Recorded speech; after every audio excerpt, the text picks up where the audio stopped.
Bible says we are so honored, so precious in the eyes of God. Sinabi sa Biblia, tayo napakahalaga, napaka-importante sa paningin ng Diyos. So we have to check ourselves before God, not before people. Kaya dapat suriin natin ang ating sarili sa harapan ng Diyos, hindi sa harapan ng tao. So when we check ourselves before God, no matter what other people think about me, it's nothing. Kaya pag We are titingnan, still precious. kaya pag titingnan tayo natin ang ating sarili sa harapan ng Diyos, hindi sa harapan ng tao, wala yung halaga sa atin.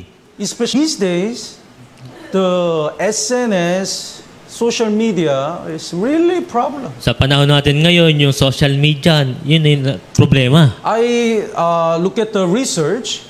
Those who are addicted with the social media have the more depression. Na pag-alaman ko sa isang research na doon sa mga tao na addict na sa social media ay may mga depression. You know why? Alam niyo kung bakit? Whatever they see in the social media is like they compare themselves with others. Ano man yung nakikita nila doon sa social media ay inahambing nila sa kanilang sarili sa mga taong ito. Then everyone looks fancy and beautiful and rich. Kaya lahat ng mga tao doon ay nakakamangha, mayayaman. In the hotel, luxury hotel. Doon sa hotel na napakaganda. In the Selfie pa. beach. With my lover. Yan, yung mga kasamahan ko. Then, in the beginning is nothing, but while you are looking at, oh, they look so happy, but what about me? Sa umpisa, parang wala lang, pero sa katagalan, mukha silang maganda, pero paano naman ako? So, always, whenever you do the SNS, you compare yourselves with other people. Kaya sa tuwing tumitingin kayo doon sa social media, na ikukumpara na ninyo ang inyong sarili sa ibang tao. So, you try to post something. Kaya ikaw rin, nagpo-post na kung ano-ano. It's fancy. Ayan, paganda pa. Post. But that's not the end. Pero hindi yun yung katapusan. You desire people's like. Nanais pa kayo na i-like yung mga post ninyo. When you post it, nobody click the like. Pero nung pinost nyo, wala nag-like. Then, you are so depressed. Kaya again. nalungkot talaga kayo. Nobody likes me. Walang gusto sa akin. Nobody is interested in me. Walang may interest sa akin. But these people, like. Pero itong mga taon, daming likes. Daming like. Daming thumbs up. Daming heart. But, only one? Pero Who's ako- that?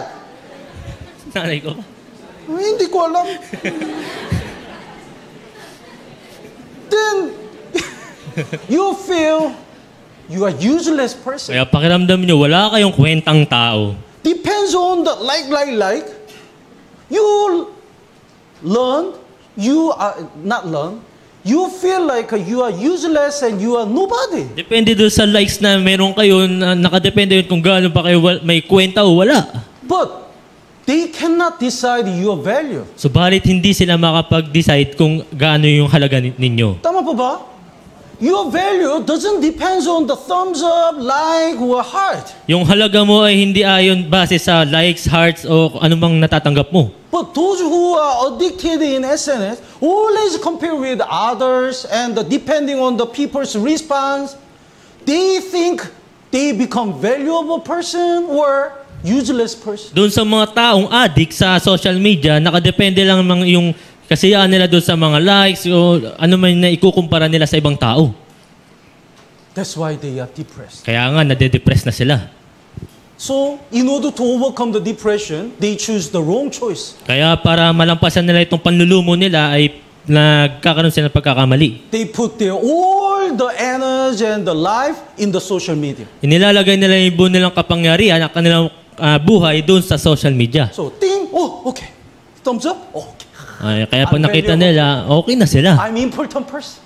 Masaya na sila. Oh, many people like thumbs up. Na para, Today, I become more important. kaya sa araw daw na ito, naging napaka-importante nilang tao. So, in order to get the more likes, more heart, they did something else more and more. Kaya para makatanggap sila ng more likes tsaka mga puso, ay ginagawa sila ng kung ano-ano pa.